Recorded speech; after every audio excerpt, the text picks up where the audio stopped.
साथियों, अब हमारे देश में 11 साल से जिस तरह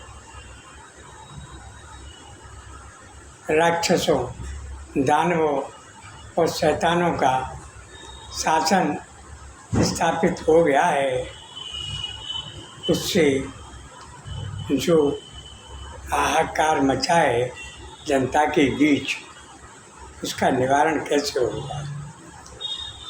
ये राक्षस, दानव, शैतान सब अपने को एक दूसरे से ज़्यादा शक्तिशाली समझने लगे हैं। दिल्ली में हिरण्यकश्यप का शासन चल रहा है, जो भक्त प्रहलाद को मारने के सारे प्रयास शुरू से कर रहा है। अभी तक उस भक्त प्रहलाद को वो मार नहीं पाया है। यहाँ तक कि उसने अमेठी में होलिका को भी उसके पीछे लगा दिया, और लेकिन वो होलिका खुद जल के मर गई, लेकिन प्रहलाद बच गया। और प्रहलाद अभी भी हिरण्यकश्यप के खिलाफ मोर्चा खोले खड़ा है, और वो कहता है कि अभी भी सुधर जाओ, देश हमारा है, जनता हमारी है। तो ये जो तुमने महादानव पैदा कर रखे हैं, महंगाई रूपी महादानव, बेरोजगार रूपी महादानव, ये जनता को बुरी तरह से चूस रहे हैं, खा रहे हैं, मार रहे हैं। अगर इनको नहीं रोका गया तो निश्चित है कि ये दानव एक दिन तुमको ही खा जाएंगे। इसके बावजूद भी ये शैतान मान नहीं रहे।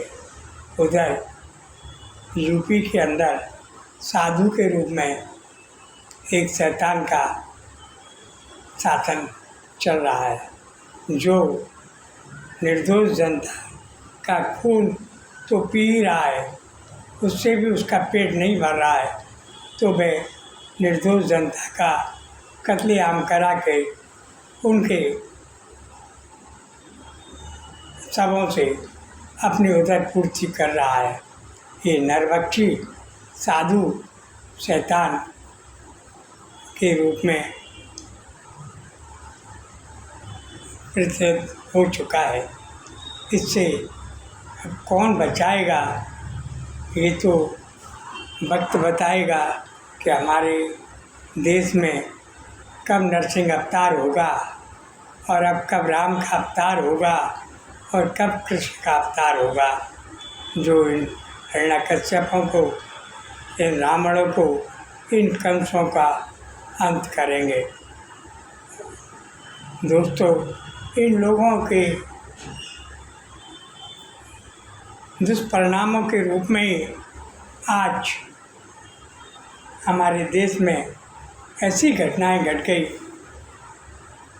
जिसको देखते हुए पूरे 150 करोड़ जनता का सर झुक जाता है। आज तक के इतिहास में कहीं भी ऐसा नहीं सुना गया कि किसी भी देश के मुख्य न्यायाधीश के ऊपर किसी ने जूते चप्पल फेंके हों। हमारे देश के अंदर एक निपट राक्षस रूपी, जो अपने को कानून का ज्ञाता बोलता है, सुप्रीम कोर्ट का जो अपने को वकील बोलता है, जिसका नाम है राकेश। राकेश का मतलब ही बहुत बड़ा होता है, और वो इतने निम्न कोटि का नीच स्तर का व्यक्ति निकलेगा, ये तो कभी किसी ने कल्पना नहीं की थी। आपका विरोध है, आप विरोध कीजिए, आपकी रोजी रोटी है वकालत, आप अपनी रोजी रोटी पे जूते चप्पल चलाएंगे और तो आपका क्या हासिल होगा।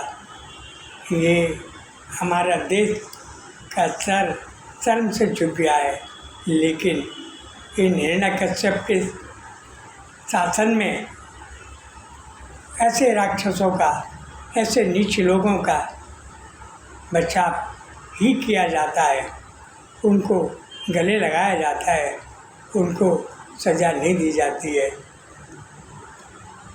दोस्तों, अब समय आ गया है कि जनता को स्वतः खड़ा होना पड़ेगा, क्रांति करनी पड़ेगी।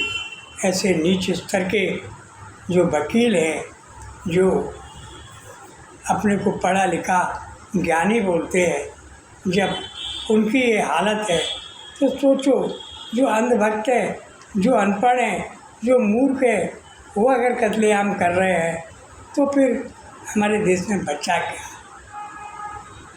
यही जो कत्लेआम है, यही कत्लेआम क्या इन हिरण्यकश्यपों को, इन कंसों को, इन रावणों को, इन शैतानों को जो छोड़ेंगे वही इनको मारेंगे।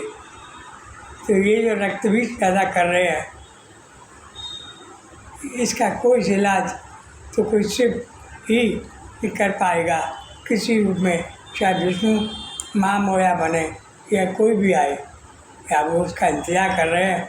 हमारे देश का बड़ा स्तर इस समय इतना नीचे गिर चुका है, 11 साल के अंदर हमारे देश का इतना पतन हो गया है, हमारी देश की जनता का इतना पतन हो गया है जो कल्पना से बाहर है। सबसे बड़ा बुरा तो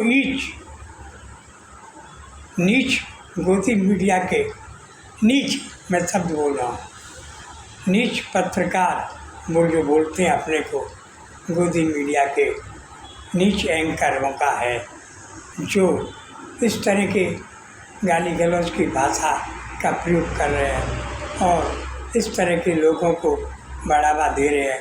ऐसे गद्दार लोगों को सरेआम अब जूतों से पीटना चाहिए। जनता जितने भी है गोदी मीडिया के, जो भी पत्रकार जहाँ भी मिले, उन्हें जूते चप्पलों से पीटो, वरना ये देश को बर्बाद कर डालेंगे। अब शांति अहिंसा का ज़माना खत्म। क्या हमारे देश में रामराज आएगा? क्या हम रामराज लाने के लिए तैयार हैं? अगर हमको रामराज चाहिए तो इन शैतानों को, इन दुष्टों को, इन राक्षसों को मारना पड़ेगा और वो ताकत सब तरह से पैदा करनी पड़ेगी। जैसे कि दिल्ली में बैठा हिरण्यकश्यप बोलता है कि साम दाम दंड भेद, मैं चारों नीतियाँ अपनाता हूँ। तो जनता को भी अब ये चारों नीति अपनानी पड़ेंगे, तभी ये राक्षस, ये दानव और ये साधु के रूप में पैदा हुआ शैतान खत्म होंगे। हमारे देश में अमन शांति चैन आएगा। बीजेपी गलत नहीं थी, न गलत है, बट बीजेपी ने ऐसे लोगों को पैदा कर दिया जिन्होंने देश को, पार्टी को भी ख़त्म कर दिया और देश को भी ख़त्म कर दिया। इनको अब ख़त्म करना बीजेपी के कार्यकर्ताओं का पहला कर्तव्य होना चाहिए, अपनी पार्टी को बचाने के लिए। और फिर देश की जनता को भी जागरूक करना चाहिए कि ऐसे शैतानों का नाश करें। विपक्ष तो लगा ही है, अभी विपक्ष का भी इसमें सपोर्ट करना चाहिए इन बीजेपी के ईमानदार लोगों को, तभी ये शैतान, ये राक्षस ख़त्म होंगे और हमारे देश में रामराज आएगा। राकेश किशोर जैसे नीच अपवित्र वकील को, जो अपने को बोलता है कि मैं पढ़ा लिखा हूँ, मैंने जो कुछ किया है सोच समझ के किया है, मुझे इसका कोई अफसोस नहीं है, ऐसे व्यक्ति को कड़ी से कड़ी सज़ा जो कानून में हो वो देनी चाहिए। इस तरह के बार बार हमारे सुप्रीम कोर्ट पर हमला हो रहा है। पहले उस नीच निशिकांत दुबे ने चीफ जस्टिस को आतंकवादी घोषित कर दिया था, अब इस नीच वकील ने तो सीधा जूता ही फेंक दिया। पता नहीं बीजेपी में और ऐसे कितने नीच लोग भरे हैं। दोस्तों, मेरी अपील है, आप खड़े हो जाइए, अब अपनी नींद त्यागिए, अपनी नींद त्याग दीजिए, तभी हमारा देश बचेगा। राकेश किशोर जैसे लोगों का पूर्ण रूप से नाश कर दिया जाए, यही मेरी आपसे अपील है। धन्यवाद। जय हिंद। अजय माहेश्वरी।